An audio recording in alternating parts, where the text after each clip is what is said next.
energy per unit.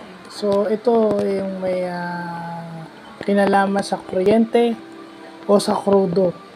Okay? Kung yung machine na ginagamit pinapatakbo ng krudo o ng gasolina o ng diesel, yun yung sinasabing energy kung kailangan ng krudo. Pag kuryente, kuryente. So, energy per unit is, ang formula nun is total energy use, yung total na nagamit mong kuryente tsaka gasolina over units produced.